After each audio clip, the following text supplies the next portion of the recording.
ماتم تو یزید نہیں روک سکتا ہے، اس کی اولادیں کہاں سے روکیں گی؟ ماتم ہوگا، مجلس ہوگی، جب تک دنیا میں کوئی حسینی باقی ہے۔ عرض کر رہا ہوں آپ سے، ہم کسی کے فتووں سے خوف نہیں کھاتے، نہ ہم نے کل کسی حکومت کو خاطر میں رکھا، نہ ہم آج کسی حکومت کو خاطر میں رکھتے ہیں۔ ہم نے کل بھی حسین کو بادشاہ مانا ہے، ہم آج بھی حسین کو بادشاہ مان رہے، اور کل بھی حسین زندہ باد تھا، زندہ باد رہے گا۔ سنو عزادارو، رہا کر دیا اہل بیت کو۔ اب جو رونے آئے ہو وہ رو سکتے ہو کہ کل اہل بیت کا زندان میں آنا مشکل تھا، آج سکینہ کے بغیر زندان سے جانا مشکل ہے۔ کہا سجاد ہم تمہیں رہا کر رہے ہیں، اور مولا کہنے لگے سکینہ کے بعد ارے جسے ارمان تھا وہ رہ گئی، وہ رہ گئی۔ جاؤ پھوپھی سے مشورہ کیا، اور پھوپھی نے کہا لوٹا ہوا مال واپس کرو، تاحد نگاہ مجمع ہے، رونے کے لیے تو یہ عماریہ کافی ہے جو کتنی تعداد میں گئی تھی، آپ واپس کتنی کم تعداد میں آئی۔ عزاداروں تاریخ نے لکھا ہے، بی بی نے کہلایا مجھے 3 شرائط جب تک نہ مانی گئی رہائی قبول نہیں ہے۔ بتاؤ علی کی بیٹی تمہاری کیا شرائط ہیں؟ کہ پہلی شرط یہ ہے کہ لوٹا ہوا مال واپس کیا جائے۔ یزید نے کہا سجاد لوٹی ہوئی چادریں کہاں سے دیں؟ لوگ لے گئے، علی کی بیٹی سے کہو زہرا کی چادر کی قیمت لے لے۔ میں کہوں اللہ تجھ پہ لعنت کرے، تو بیویوں کی چادر کی قیمت دے سکتا؟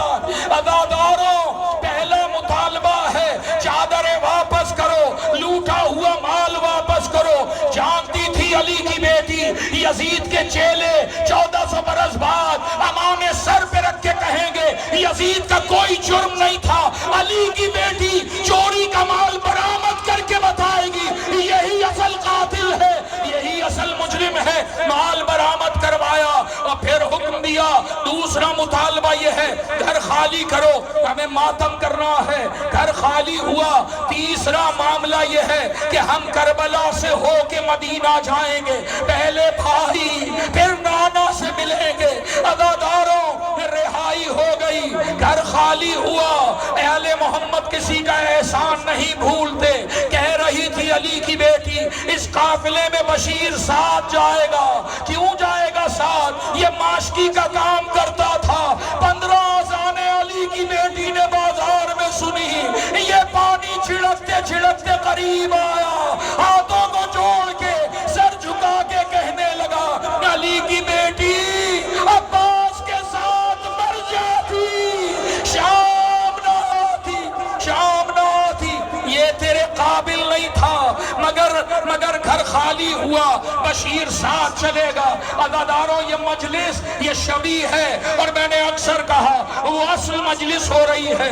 مجلس میں ذاکرہ علی کی بیٹی ہے، سننے والی شام کی عورتیں ہیں، جمع ہوئی۔ بی بی نے مصائب پڑھے، اور اس کے بعد تبرک آئے، دل پہ چوٹ لگے تو معاف کرنا۔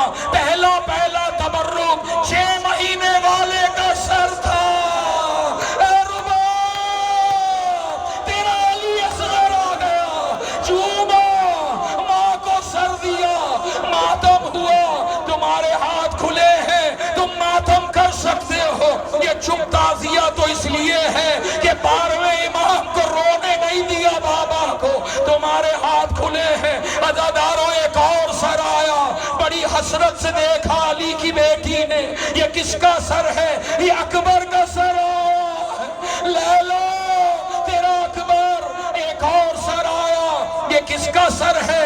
یہ کربلا والا دولہ ہے، یہ حسن کا دل بند ہے، یہ قاسم ہے۔ مائیں بہنیں کھڑی ہیں، التماس کروں گا ہر سال کی طرح سوگ بڑھانے کا حکم مل چکا ہے، آج سوگ بڑھ جائے گا۔ ہمارا غم بھی اہل بیت کی وجہ سے، ہماری خوشی بھی اہل بیت کی وجہ سے۔ اب تم اپنے بچوں کی تیاریاں کرو گی، شادیاں مچاؤ گی۔ اے بہنوں، اے ماں، اے بیٹیوں، جب شادی کرنا زغرا کے بھائی کو نہ بھولنا، جب ہاتھوں میں چوڑیاں ڈالنا کربلا کی بیواؤں کو نہ بھولنا۔ عزاداروں عجیب گزر گئی آل محمد پر۔ سر آتے رہے، ایک ایک کر کے سر آتے رہے، پھر اس کا سر آیا کہ جس کے لیے ہر بی بی نے اپنے وارث کو چھوڑ دیا۔ کون آیا ہے؟ زہرا کا لال حسین آیا ہے۔ ماتم ہوا عزاداروں، اس کے بعد ایک اور سر آیا ہے۔ سنتے ہو نا روایت، بزرگ بیٹھے ہیں، اللہ عمر دراز کرے، نوجوانوں کی حفاظت کرے۔ ایک سر آیا، ہاتھ میں لیا علی کی بیٹی نے، بہت دیر الٹ پلٹ کر دیکھا، اور جب نہ پہچان سکی سجاد کو بلایا، سجاد یہ کس کا سر ہے؟ میں نہیں پہچانی، سننا چاہو کس کا سر ہے؟ عزاداروں، سجاد نے سر لیا اور رخ کیا مدینے کا، آواز دی نانا زینب عباس کو بھول گئی، عباس کو نہ پہچانی۔ ایک مرتبہ سر لیا، چوما، ماں جائے، اے ام البنین کے بیٹے معاف کرنا، یہ دشمن نے تیری کیا حالت بنا دی، میں نہ پہچان سکی۔ معلوم ہے نیزے پہ سوار نہیں ہوتا، اور اتنی محبت علی کے اولاد سے کہ ظالموں نے ٹکڑے ٹکڑے کر دیا۔ جب کربلا آئی علی کی بیٹی تو سب سے مل کر عباس کی قبر پر آئی تھی، اور جب سجاد نے بتایا یہ عباس کی قبر ہے تو 2 قدم پیچھے ہٹ گئی۔ نہیں نہیں، میں نہیں مانتی، ارے یہ تو اصغر کی قبر لگتی ہے، میرا عباس بہت قامت رکھتا تھا۔ آواز دی اماں مجھے معاف کر، جتنا ملا میں نے ٹکڑے قبر میں اتار دیا، جتنا ملا میں نے قبر میں اتار دیا۔ عزاداروں، جا رہی ہے علی کی بیٹی، مگر ابھی تبرک آ رہے ہیں، ایک ایک کر کے تبرک آیا۔ کیا آیا؟ گٹھڑی آئی ہے، کھولی گٹھڑی اور چادریں ملی تو علی کی بیٹی نے سال بعد پہچان لی، اے کلثوم تیری چادر، اے لیلا تیری چادر، اے فضہ تیری چادر، مگر رونا چاہتے ہو۔ عزاداروں، ایک چادر ہے اوڑھنے والی نہیں ہے، رقیہ زندان کا، سکینہ تیری چادر آ گئی، تیری چادر آ گئی۔ عزاداروں، اب رہائی کا سلسلہ ہے، چلنے لگے اہل بیت، اور جب چلنے لگے تو سجاد نے روک دیا قافلہ۔ کیوں سجاد؟ رہائی نہیں مل گئی، پھوپھی اماں بھی بہت امتحان ہے، زندان کی طرف آئے۔ عجیب منظر تھا، ایک ماں قبر سکینہ سے ایسے لپٹی ہوئی ہے جیسے بچی کو سلا رہی ہو۔ ایک مرتبہ اٹھایا، اٹھی، شام کی عورتیں آ گئی، اے بی بی صبر کر۔ کہا کیسے صبر کریں، جب آئے تھے تم نے پتھر مارے تھے، ایک پتھر میری سکینہ کے لگا تھا، بڑا لہو بہا، بڑا لہو بہا، میں روک نہیں سکی، میرے ہاتھ گردن سے بندھے تھے۔ کہا ہمیں دھوکہ دیا، نہیں بتایا تم آل رسول ہو، ہمیں معاف کر دو۔ ایک مرتبہ کہا تم جانو اور اللہ جانے، مگر ماں پہ ایک احسان کرنا۔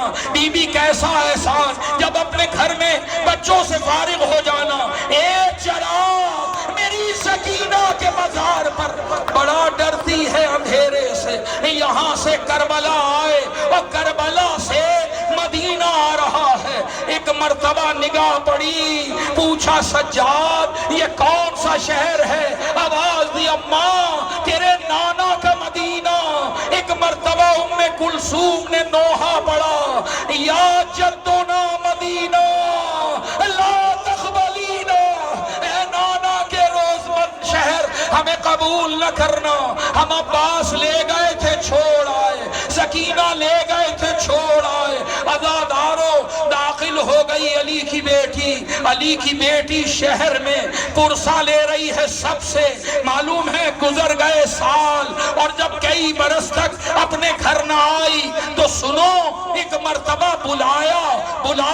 کون؟ بی بی جو بھائی کو روئی، عباس کو روئی، علی اکبر کا ماتم کیا، مگر اس نے اپنے بیٹوں کا ماتم نہیں کیا، نہ زندان میں، نہ کربلا میں، نہ نانا کے مزار پر۔ اماں کی لحد پر بھی آئی اور یہ کہہ کر آئی، اماں جب وطن سے دور مسافر جا کر آتے ہیں تو تحفہ لاتے ہیں، میں حسین تو نہیں لائی، حسین کا خوب بھرا کرتا لائی ہوں، لحد پہ بچھایا، ایک ہاتھ قبر سے نکلا، کرتا لے لیا، اب حشر کے میدان میں لے کر آئے گی۔ عزاداروں،